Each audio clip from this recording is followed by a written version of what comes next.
Mesmo que o assunto seja muito legal, a capa é o que chama a pessoa. Além do assunto, a pessoa vai falar, gostei da capa, parece atrativa, eu vou lá. Né? Exatamente. Fundamental. É a primeira impressão que você tem de uma página, quando você acessa. Sim.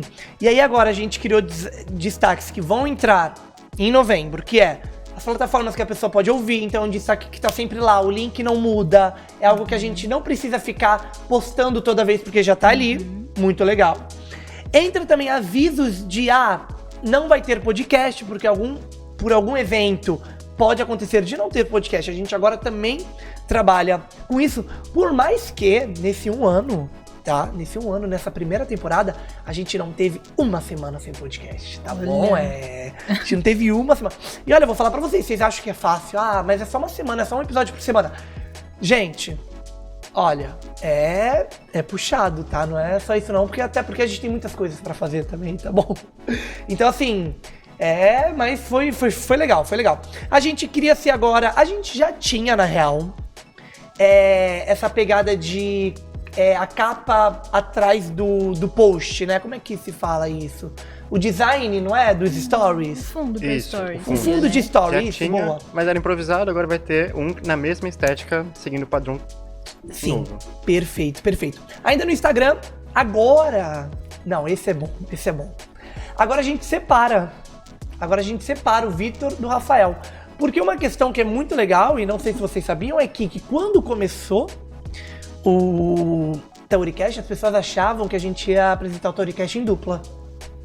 Sabia? Muita gente achava, é em dupla, porque eu vi que você tá junto com outro host e tal. Na época a gente quis apresentar a Vivi, né? Porque ela entrou como a host principal, a gente quis mostrar a nossa identidade visual e depois os outros dois hosts. Por isso que aconteceu isso. Mas agora a gente separa, né? Agora que a gente já criou uma audiência e todo mundo já sabe sabe quem é o Vitor, quem é a Vivi e quem é o Rafa, a gente agora separa esses posts também, entram em novembro, contando um pouco da história de cada host, né? O que vai ser muito legal. As fotos também talvez serão atualizadas, será? Vamos ver se as fotos vão ser atualizadas ou não. Por mais que eu goste bastante da minha foto, tá, gente? De gola alta e tal, mas falaram que tem que atualizar, né? Quem sou eu? O designer falou, gente. Exatamente, tem que A inovar. gente vai lá e faz a foto, claro, né? Tá todo mundo com foto nova, porque a gente não vai ter também. E é muito legal esse post de apresentando cada um, porque traz a curiosidade de cada um, mas traz ali falando de cada um, né? É a característica de cada um também. E cada um tem a sua especificação. Você gosta de falar sobre arte, sobre cultura. A Vivi gosta de assuntos mais voltados para o empreendedorismo. O Rafa já é mais pro esporte. E cada um tem o seu assunto de preferência. Tem. Isso é ótimo pro podcast também, porque a gente pode abordar mais temas, abordar mais públicos, que pra mim é o que o podcast tem que fazer, tipo...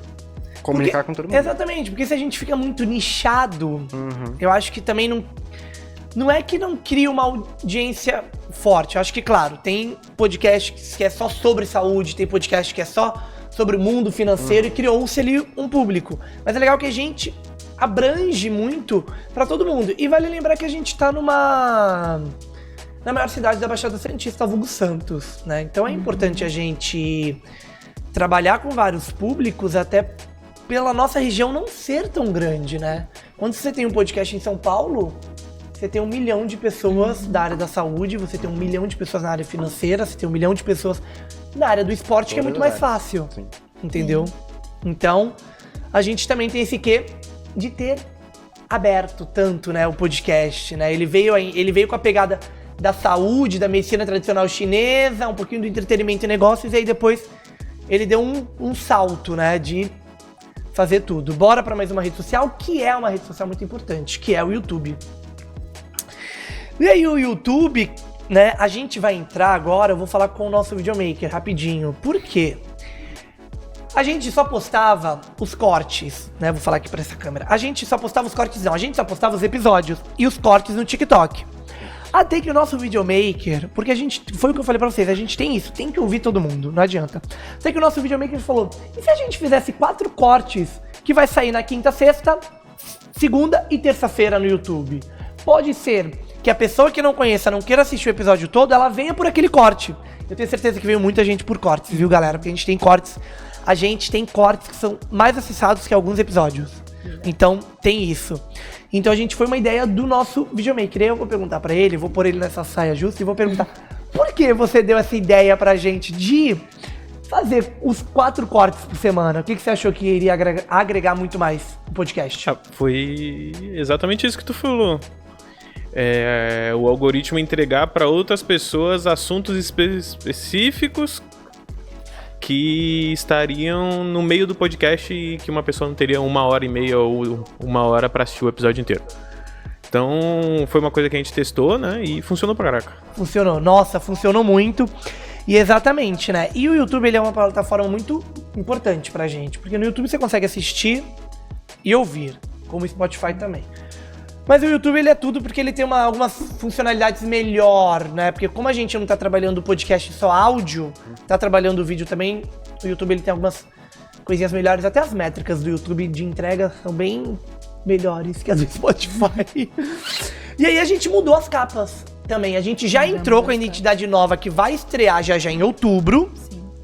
E aí a gente entrou já no YouTube. Por que a gente já iniciou ela? O que você acredita que a gente já deu esse start pra iniciar a identidade visual nova? Eu acho que as capas foram justamente o que iniciou essa questão da identidade visual nova, porque tudo começou com um teste, né? Um teste das capas novas, porque as capas e cortes estavam muito simples. Para aquilo, o episódio podia ser tão interessante, mas a capa não parecia legal. Então, por isso a gente começou a fazer testes e aí já chamou para identidade visual nova. A gente precisa de uma identidade visual nova. O Tauricast tá chegando aí para uma nova era. Então, eu acho que é importante, porque mesmo que o assunto seja muito legal, a capa é o que chama a pessoa. Além do assunto, a pessoa vai falar, gostei da capa, parece atrativa, eu vou lá. Então... tipo... Falando na parte de fotografia, é tipo quando... Como é que eu posso falar? A pessoa, vai no restaurante, vê aquela comida no cardápio e fala, caramba, essa foto, sabe, essa foto me chamou atenção. Tipo, nossa, eu vou pedir essa comida por conta dessa foto. E rola. E a capa do podcast seguiu muito isso, né? Da pessoa olhar e, normalmente, pela capa do podcast, ela pode acabar gostando. Isso. Né? É a primeira impressão, né, naturalmente. Exatamente. Você abre um feed a página do YouTube, tem várias coisas pra você ver, e a sua capa tem que chamar a atenção. Tem que chamar a atenção. E, querendo ou não, é aquilo, né? Muita gente ainda julga o livro pela capa. Então... Então,